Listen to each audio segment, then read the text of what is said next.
Galera, mais um sistema de som montado, aquelas caixinhas Bob, sabe, pro churrasco? Então acompanhe que você vai ver ela já.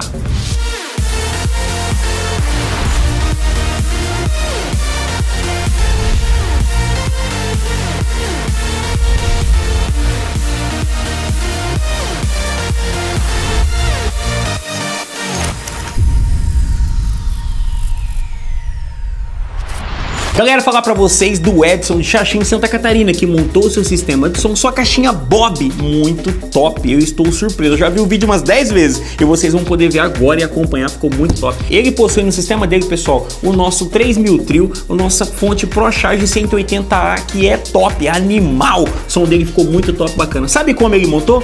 Pesquisando, galera. Ele vem sempre interagindo com a gente nas redes sociais, perguntando, vendo os nossos vídeos anteriores, que você também pode ver, tá aqui no nosso canal no YouTube. Corre lá, clica lá, tire suas dúvidas já com a gente também.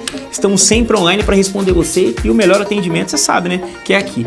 Pessoal, então vamos acompanhar o vídeo. Você que não é inscrito no canal, corra lá, se inscreva já. Quer fazer como o Edson? É fácil. A gente vai deixar aqui na descrição desse vídeo, tá bom? O e-mail nosso aqui da fábrica. Você vai fazer o seu vídeo na horizontal, bem bacana, no talentinho, tá ligado? No talentinho, hein? Pegou a visão? No talentinho. Aí você vai mandar pra gente o seu vídeo com seus dados, tá bom? E os dados também da loja que você instalou, tá bom? Vem fazer parte desse time você também, não perca mais tempo. Ative o sininho com as notificações e você vai estar recebendo todas as novidades da Taramps pra você. Fui, um forte abraço e vejam o vídeo. Fala, meu amigo diário da Taramps, sou o Edson aqui da cidade de Xaxim, Santa Catarina. Tô aqui com minha caixa Bob, feita pela loja Ebersaldo, do meu amigo Ricardo.